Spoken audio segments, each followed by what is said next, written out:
நிஜ வாழ்க்கையோ நீழல் போன்றது.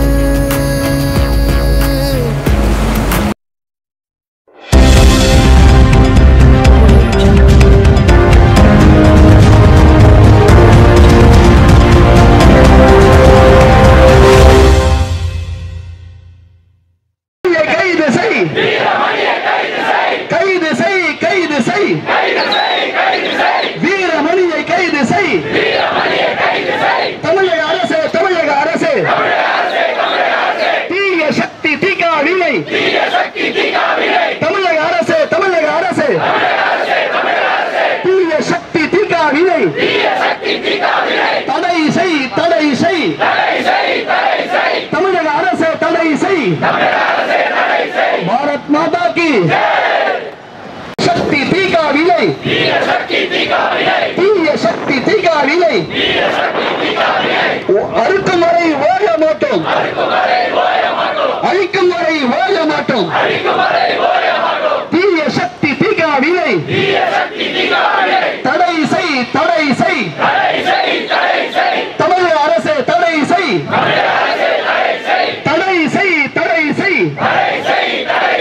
தீய சக்தி தீக்காவில்லை. தமிழக அரசு தடை செய்.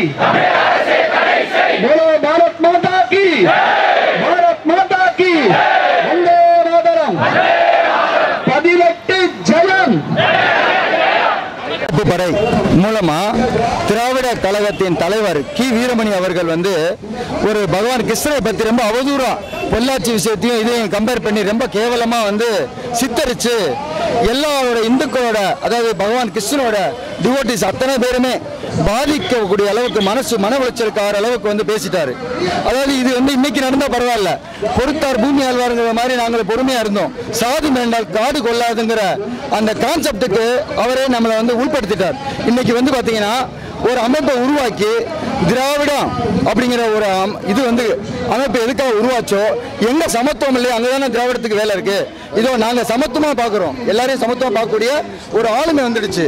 அதனால திராவிடம் அப்படிங்கிற ஒரு விஷயம் முற்றிலுமா தமிழ்நாட்டில இருந்து எராடிகேட் பண்ணணும்னா மட்டும்தான் எல்லாரும் நிம்மதியாக வாழ முடியும். இன்னைக்கு பார்த்தீங்கன்னா திராவிட கட்சிகளோட படையெடுக்கத்தால நம்மளோட முன்னேற்றம் முற்றிலுமா சீரழிஞ்சு ஒரு முன்னேற்றமே இல்லாத சூழ்நிலை உருவாக்கி இந்துக்களாக வாழ முடியல. அரசு, நீதித்துறை, காவல்துறை எல்லா இடத்துலையுமே இந்துக்களுக்கு தேவையான முக்கியத்துவம் கிடைக்கிறது இல்லை. அப்படியே இந்துக்களாக இருக்கக்கூடிய அதிகாரிகள் ஏதாவது முன்னெடுத்து நல்லது செய்யணும்னு முடிவெடுத்து வந்தாங்கன்னா கூட அவங்கள முட்டுக்கட்டை போடுறதுக்கு ஒரு சில ஆதிக்க சக்திகள் வேலை செய்தாங்க. அவர்களால் சுயேட்சை மக்களுக்கு ஒரு நல்ல விஷயத்தையும் செய்ய முடியல. அதனால பார்த்தீங்கன்னா இன்னைக்கு நம்ம ஒரு அமைப்பை உருவாக்கி இருக்கோம். அந்த அமைப்போட பேரு இந்துக்கள் பாதுகாப்பு படை. இந்த படை தமிழகம் முழுவதும் போய் எல்லாருக்கும் ஒரு பாதுகாப்பு, இந்துவா பிறந்த இந்த மண்ணில் பிறந்த அத்தனை பேரும் இந்துக்கள் தாங்க. நீங்க எந்த மாத்திரம் பாருங்க, எங்க இந்துக்கள் பாதுகாப்பு படை எப்படி பாக்குதுன்னு கேட்டீங்கன்னா எல்லாரும் ஒரே கண்ணோட்டத்தோட பாக்குது. உள்ளுக்கு எப்படி நம்ம பிளட் பிரிவுகள் வெவ்வேறு பிரிவு இருக்கும், எனக்கு ஓ பாசிட்டிவ் இருக்கும், நண்பருக்கு பி நெகட்டிவ் இருக்கும், அது மாதிரி தான் நாங்களும் பாக்குறோம். எங்களுக்கு பிரிவினை உண்டாக்க வேண்டிய அவசியமே இல்லை. ஆனா பிரிவினை சக்திகள், இந்துக்களை ஒரு கொச்சப்படுத்த சக்திகள் எதுவுமே நீங்க விளையாட விட மாட்டோம். அதுக்கு தேவையான சட்ட போராட்டத்தை முன்னெடுப்போம். தேவைப்பட்ட ஆட்சி மாற்றத்தை உருவாக்குவோம் அப்படின்ற ஒரு மாபெரும் ஒரு எல்லாரும் சேர்ந்து ஒரு சவால் எடுக்கணும்னு முடிவு பண்ணோம். நாளையிலிருந்து தமிழகம் முழுவதுமே எல்லா குக்கிராமத்திலையும் சென்று அங்கங்க இருக்கக்கூடிய கிருஷ்ண பக்தர்களையும் இந்துக்களையும் ஒன்று சேர்த்து இந்த வருகிற 18க்குள்ள ஒரு மாபெரும் புரட்சியை ஏற்படுத்துவோம் அப்படிங்கிறதுக்காக அதன் முன்னோடியா இன்று பகவான் பார்த்தசாரதி சன்னிதானத்தில் வேண்டிட்டு சங்க எடுத்து அவர் ஊதிட்டாரு. இப்ப சாரதி அவரோட வேலை ஆரம்பிச்சிட்டாரு. இனி இறையாட்சி மலரக்கூடிய தருணம். இறையாட்சி கண்டிப்பா மலரும். தமிழர்களே, இதை நீங்கள் சரியாக பயன்படுத்திக் கொள்ளுங்கள். முன்னெடுப்பது இறைவன். இறையாட்சி மலரும் தருணத்தை சரியாக பயன்படுத்தவில்லை என்றால் நீங்கள் அடிமையாகுவதை உலகத்தில் யாராலும் தடுக்க முடியாது என்று அனைவரிடமும் அன்புடன் கேட்டுக்கொண்டு விடைபெறுகிறேன். எனது பேர் டாக்டர் எஸ் கே சாமி, உச்சநீதிமன்ற வழக்கறிஞர். சாரதி தலைமையிலே அன்புக்குரிய இனிய வழிகாட்டி ஏபிஎன் சுவாமிகள் முன்னிலையில் இன்றைய தினம் திராவிட முன்னேற்ற கழகத்தை வீழ்த்தினால்தான் இந்து மதம் இங்கே வளர்ச்சி முடியும் என்ற காரணத்தை முன்னிட்டு கி வீரமணி ஆரம்ப காலம் தொட்டு இந்து மதத்தை கொச்சைப்படுத்தி வருகிறார். அவரை பயன்படுத்துவது ஸ்டாலின் என்கின்ற ஒரு தேச துரோகி. அந்த தேச துரோகி இந்த மண்ணிலிருந்து விலக்கப்பட வேண்டும். திராவிட முன்னேற்ற கழகம் வீழ்த்தப்பட வேண்டும். நரேந்திர மோடியின் ஆட்சி மலர வேண்டும் என்று இன்றைய தினம் சூழலை எடுத்து வீரமணி செய்த காரியத்திற்கு வீரமணியை உடனே கைது செய்ய வேண்டும், திராவிட கழகத்தை தடை செய்ய வேண்டும் என்று கோரிக்கை முன்வைத்து நிச்சயம் நரேந்திர மோடியின் ஆட்சி மலரும். திராவிட கழகம் திராவிட கழகத்தின் தலைவராக இருக்கின்ற கி வீரமணி கைது செய்யப்படுவார். திராவிட கழகம் தடை செய்யப்படும் என்று கூறி விடைபெறுகிறேன். ஜெய்ஹிந்த். இந்துக்களையும் இந்துக்களுடைய உணர்வுகளையும் புண்படுத்துவதற்காகவே ஒரு சிலர் தங்களுடையதான கட்சிகளை கட்சி பணிகளாக நினைத்து செய்து கொண்டு வருகிறார்கள். சுமார் 60 வருட காலங்களாக இந்துக்கள் மிகவும் பொறுமை காத்து வந்தார்கள். இது பயத்தினால் அல்ல, ஒரு அருவருப்பினால். ஆனால் தற்போது ஆண்டாள் விஷயம் தொடங்கி, அது ஐயப்பனாக இருக்கட்டும் அல்லது இந்துக்கள் மிகவும் மதிக்கக்கூடிய புனித சடங்கான திருமணமாக இருக்கட்டும், தொடர்ந்து அந்த இந்து மத நம்பிக்கைகள் இந்து கடவுளர்களை இழிப்படுத்தி பேசுவதே ஒரு சிலருக்கு வேலையாகிவிட்டது. அத்தகையவர்கள் இந்த தேசத்தில் தீய சக்திகளாகத்தான் திகழ்கிறார்கள். அத்தகையவர்களை எம்பெருமான் பார்த்தசாரதி பெருமாள் அருளால் அடையாளம் கண்டு கொள்கை பிடிப்பே இல்லாமல் வாய்ப்புளித்ததோ மாங்காய் புளித்ததோ என்பதாக தங்களுக்கு தோன்றியபடியெல்லாம் பேசுவதையெல்லாம் கண்டித்து இனி அவர்களுக்கு இந்த தமிழகத்தில் வாய்ப்பே இல்லை என்னும் ஒரு நிலைப்பாட்டை உருவாக்குவதற்காக பாரதத்தின் வெற்றி எண், பாரதம் என்றாலேயே வெற்றி, வெற்றி என்றால் பாரதம், அந்த 18 என்னும் எண்ணிக்கையை வலியுறுத்தி முன்னிறுத்தி இன்று ஸ்ரீ கிருஷ்ணன் மீது குறை சொன்ன, ஆபாசமாக அருவருக்கத்தக்க வகையில் பேசின திராவிட கழக தலைவர் வீரமணியை கண்டித்தும் தீய சக்தியான அந்த திராவிட கழகத்தை தடை செய்வதற்காக தமிழக அரசை வலியுறுத்தியும் இங்கே மாபெரும் ஒரு அறப்போராட்டம் நடந்து கொண்டு இருக்கிறது. இந்த போராட்டம் வெற்றி பெறும் வரையிலும் நிச்சயம் தொடரும். பார்த்தசாரதி பெருமாள் அனுகிரகத்தினாலே நாங்கள் கட்டாயம் வெற்றி பெறுவோம். ஜெய்ஹிந்த். ஒரு அழகான வாக்கியம் ஒன்று கோட்ல இருக்கு. செற்றார் திரளடிய சென்று செரு செய்யும் குற்றம் ஒன்றில்லாத கோவலர் அப்படின்னு ஆண்டாள் பாசுரத்தை காண்பிக்கிறார். யாரை காண்பிக்கிறா தெரியுமா? கிருஷ்ண சைன்யத்தை காண்பிக்கிறா, யாதவ சைன்யத்தை காண்பிக்கிறா. சொல்லுங்க உங்களுக்கு, கிருஷ்ண சைன்யம்னா யாதவ சைன்யத்தை ஆண்டாள் செற்றார் திரளடிய என்ன அர்த்தம்? உன் கோட்டைக்குள்ள புகுந்து அடிக்கிற வல்லமை பெற்றவர்கள் அப்படின்னு அர்த்தம்.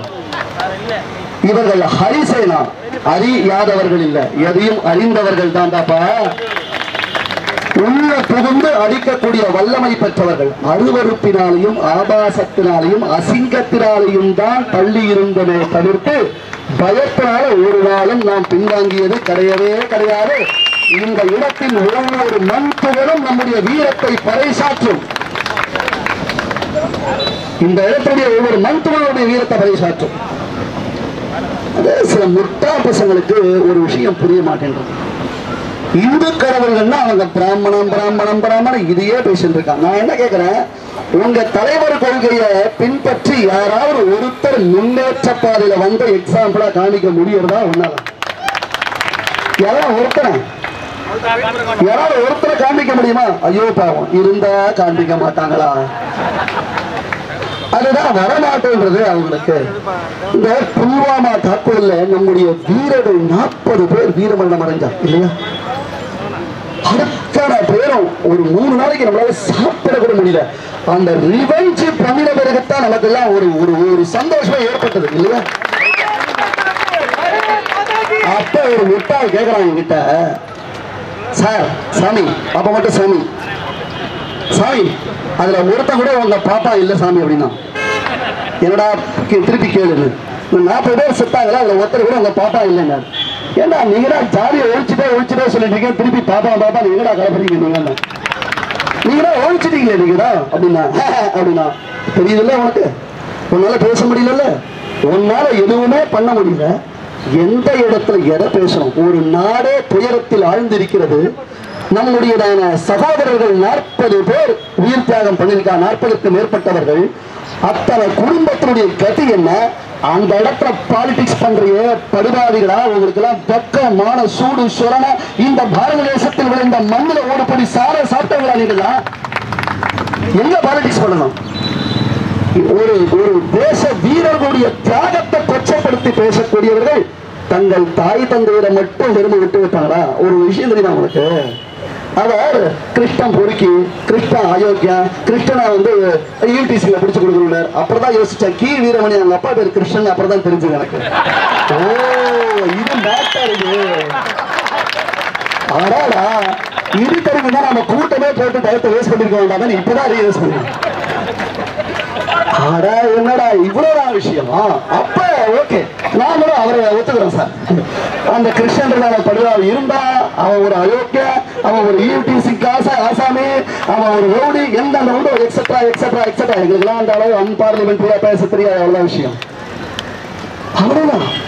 யோசிச்சு பாருங்க, ஒரு தேசத்தினுடைய நலனுக்கு ஒருத்தர் கூட ஒன்றிணைய மாட்டார்கள். தேவநாதன் ஐயா அவர்கள் சொன்னார்களே, அவர் இந்த ஒரு ஒற்றுமை என்பது இந்துக்களிடத்துல ஒரு 60 வருடமாக கொஞ்சம் அமுங்கி. கிருஷ்ணனுடைய சங்கல்பம் ஒன்று உண்டு. முதல்ல சிறை இருந்தவள் ஏற்றம்னு சிவராமாயணத்துடைய பிரிவு சொன்னான். முதல்ல பிராட்டிய சீதைய அசோகவனத்துல பணைய வச்சுட்டு 2-3 வாய்ப்புகள் கொடுத்து அதுக்கப்புறம் சர்ஜிக்கல் ஸ்ட்ரைக் பண்ணினவன் யாரு? ராமபிரான். முதல்ல பிராட்டிய பணைய வச்சு அதுக்கப்புறம் உள்ள புகுந்து சர்ஜிக்கல் ஸ்ட்ரைக் அப்படின்னு வாழ சொல்லி சொன்னா. அதான் செத்தார் திரளடிய சென்று சரி செய்யும்னா அதான் சர்ஜிக்கல் ஸ்ட்ரைக். இப்போ முதல்ல நிஜ வாழ்க்கை